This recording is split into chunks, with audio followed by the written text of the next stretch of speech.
सर्वशास्त्र पुराणेषु व्यासस्य वचनम ध्रुवम परोपकारस्तु पुण्याय पापाय परपीड़नम। सॉरी, हमारी तो इतनी किताबें हैं, बाकी धर्मों में, रिलीजन्स में एक किताब होती है, हमारे यहाँ तो भरी पड़ी हैं किताबें। और सारी किताबों के कंपाइलर ने, उनको संकलन करने वाले ने अंत में बता दिया एक ही बात है जो तरह तरह से समझाई गई है, और वो ये है कि दूसरे का भला करना ये पुण्य है और किसी का बुरा सोचना ये पाप है। बस इतनी सी बात। हमारे ऋषियों, मुनियों, मनीषियों और उस परंपरा को आगे बढ़ाते हुए आपकी जिस भाषा में जिसको समझ में आए उस भाषा में आप समझाने की क्षमता है आप में। लेकिन जब हम ये देखते हैं कि विश्व गुरु बनने की राह में हम अपने आप को, अपनी परिकल्पना करते हैं, हम थे कभी विश्व गुरु और फिर वहीं चाहते हैं हम हो, और फिर एक पैटर्न हमको दिखाई देता है जिसमें शुक्रवार को पत्थर और शनिवार को बुलडोजर दिखाई देता है, तो फिर हम एक्चुअली उस विश्व गुरु बनने की दिशा में कहां जा रहे हैं सर? नहीं, ये जो जिसका आप जिक्र कर रहे हैं कि हमें शुक्रवार को ये दिखाई देता है या फला, ये इसीलिए है कि जो काम हमारा, जो हमारा जीनियस है, जो हमारा विशेष गुण है,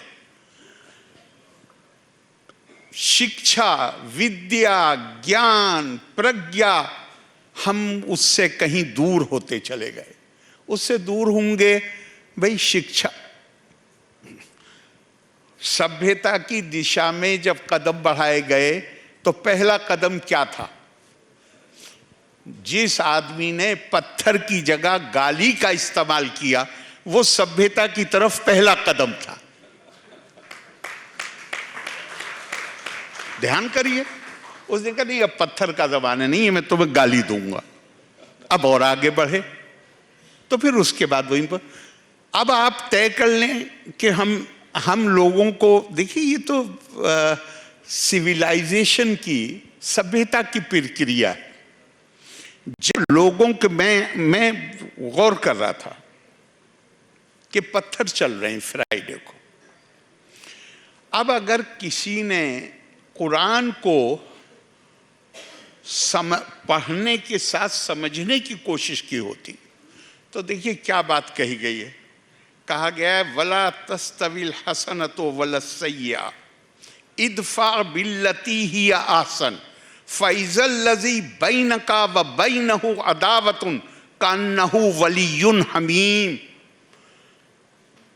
बुराई और भलाई कभी बराबर नहीं हो सकते, इसलिए अगर कोई तुम्हारे साथ बुराई करे तो उसका जवाब भलाई से दो, और फिर तुम देखोगे कि वो जिसके और तुम्हारे बीच में दुश्मनी थी वो तुम्हारा सबसे हमदर्द और सबसे नजदीक का दोस्त बन जाएगा।